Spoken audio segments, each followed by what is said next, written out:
Do'n i'm eisiau cael fy adnabod fel fidraig oedd y methu chael babis.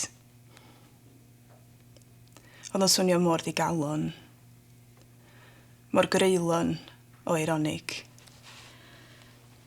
Ond ar ôl cyrraedd pen y flwyddyn heb yr un babi, mi ddechreuodd yng ngwaith i fynd yn fwrn arna i. O'n i'n gwybod erbyn hynny bod rhaid i mi ddechrau meddwl am opsiynau eraill, ond doedd gen i mor nerth na'r galon.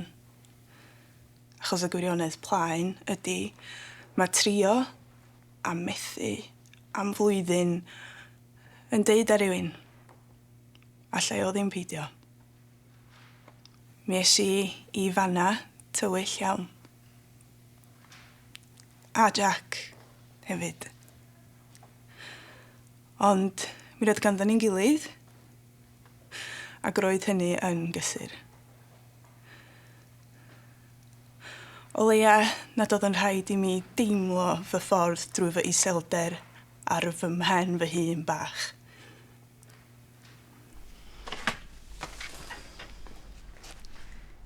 Dwi'n cofio un diwrnod ar y ward fel ddoe. Dynas yn dod mewn i eni efeilliaid. Roedd hi'n cwyno fod ganddi ddigon ar ei dwylo efo'r ddau adra fel yr oedd hi. Mi ddudodd hi hynna efo tafod yn ei boch. A minnau yn teimlo'r genfigen fel gwenwyn tu mewn i mi, yn meddwl y fath fraint o gael gwneud sylwad felly. Ond roedd hi'n amlwg wedi mopio'n wirion. A mi ddywedodd iddi fwynhau'r beichiogrwydd y tro hwn hefyd. Dim tafod i fyny bob ora, dim i gyrnau hen nain ac yn eistyn ar ben bob dim i gysgu'r pregnancy glo. Roedd hi'n tyluno llaw i gŵr, yn brolio, nad oedd yn rhaid iddyn nhw wneud nemor ddim mwyn beichiogi. Dyn ni teimlo'n ddiog, rili. Dim ond sbio arno fi sy'n rhaid i cled yma ma'n neud, a hei presto fyna babi arall ar ei ffordd. Mi gochodd ei gŵr at ffôn i glustia. A dechrau ysgytio bywyd mewn i'r clustoga. Dim ond i gael rhywbeth i wneud.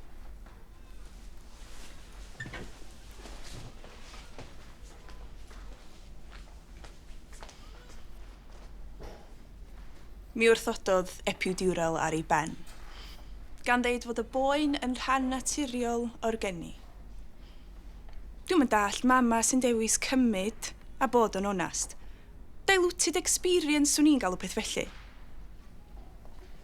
Mi wyddodd dros y wlad wrth wthio beth bynnag, ond arbedodd ddigon o egni rhwng y pyffian a'r tychian i ganmol, i childbearing hips i hun.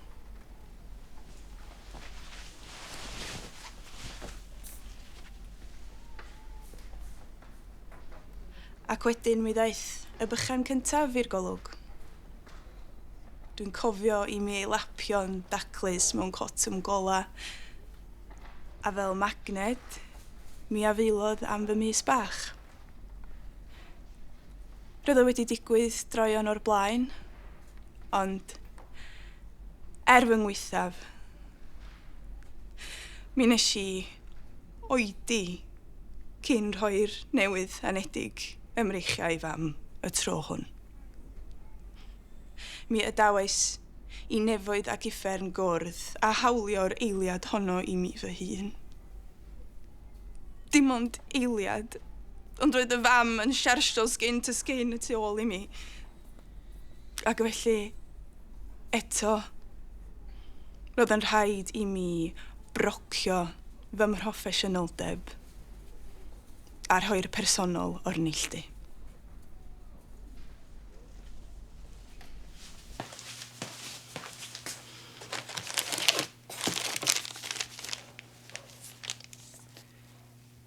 Mi ddaeth yr ail yn fuan wedyn, a mi na'n meddwl pa mor anheg oedd hynny, ei bod hi'n cael dau, a mod innau heb yr un.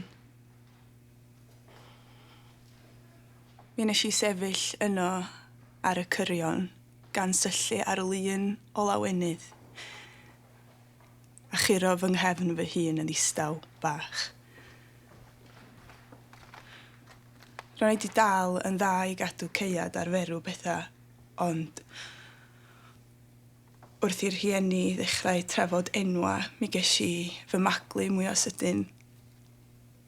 A mi ddechreuodd yng nghalon I deimlo fel aderyn mewn jar, wydyr. Mi oedd rhaid fi esgusodi'n hun. Rheifratrwydd y tu bach mi ges i'r rhyddid I grio nes mod I yn cyfogi. Do'n I'm yn licio'r person o'n I erbyn hynny, achos do'n I'm yn dod o hyd I lawenydd yn llawenydd rhywun arall, dim mwy. Roedd y methiant I yn teimlo fel dant drwg yn ymhen I, a mi na methu stopio rhedag yn hafod drosto.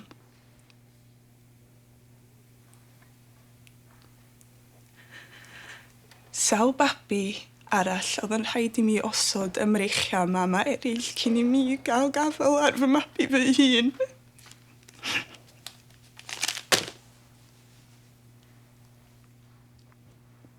Pam mai fi oedd yr un oedd wastad yn waglaw.